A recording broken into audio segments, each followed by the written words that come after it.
Hey guys, Josh from the Ancient History Guy here. Hello and welcome to all. I hope you are doing extremely well.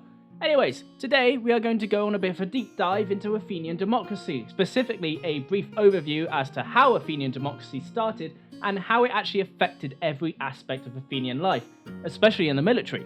So without further ado, let's get into it. So Athens is often wrongly assumed to be the first democracy in the world.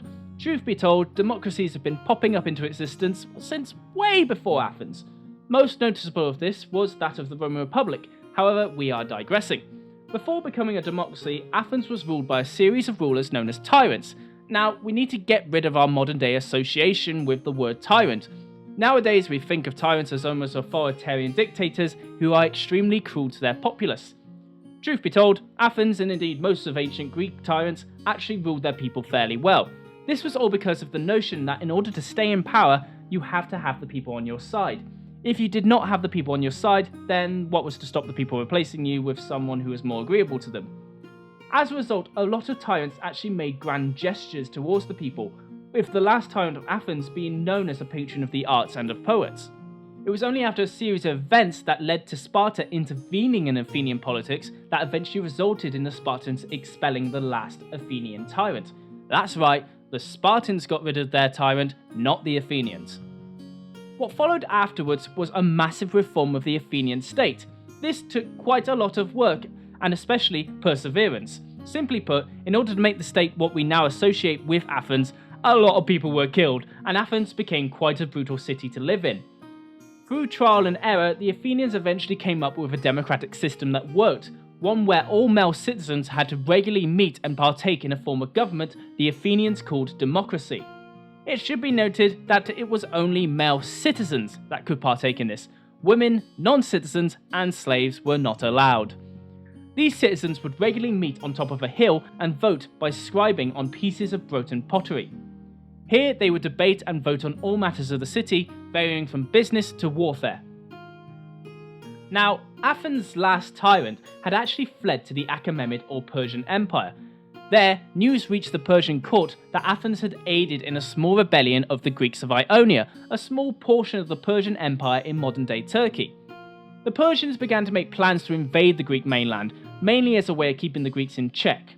The Persian plan was to quell the uprising in Ionia, raise an army, and then island hop across the Aegean until eventually landing in Attica, where Athens was the hegemonic city.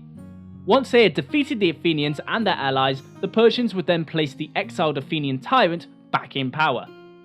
So the Persians were successful in actually defeating the Ionian uprising and began plans to assemble an army to attack Attica and punish the Athenians for helping the rebels. By 490 BC, the Persian army was ready and began its expedition and set sail. The Persians were extremely successful in this part of the campaign and quickly arrived at the Bay of Marathon, just miles away from Athens itself. There, assembled on top of the hill overlooking the Persians, was a relatively small allied army, led by the Athenians. Now, this is where common misconception of Athens plays into this whole essay on Athenian democracy. You see, we commonly think that the general Miltiades was actually in charge of the Athenian army as a whole. In reality, the army was actually led by a man called Callimachus. However, command of the army varied on each day. Essentially, the Athenian generals took turns in commanding the army, whilst any actual maneuver the Athenian army made had to be unilaterally agreed upon by each of the generals.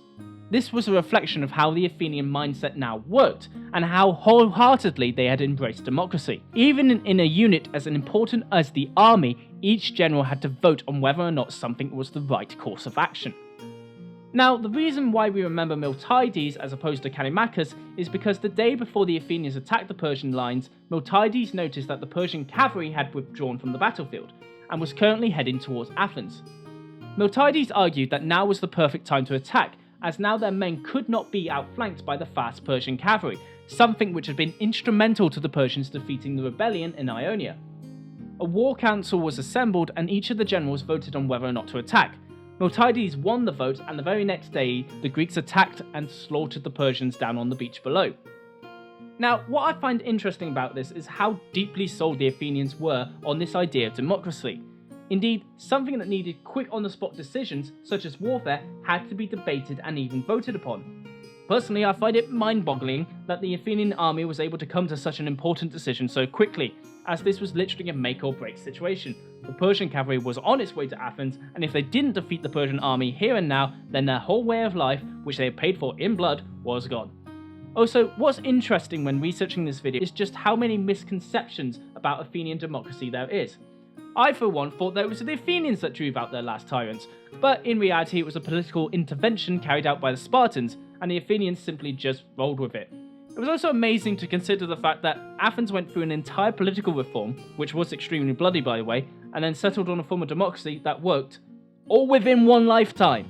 That's mad.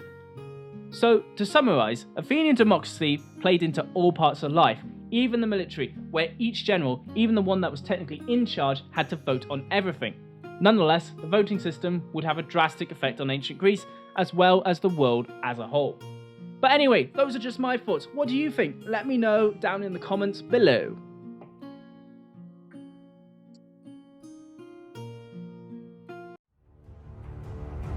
Thank you for watching and listening to our videos.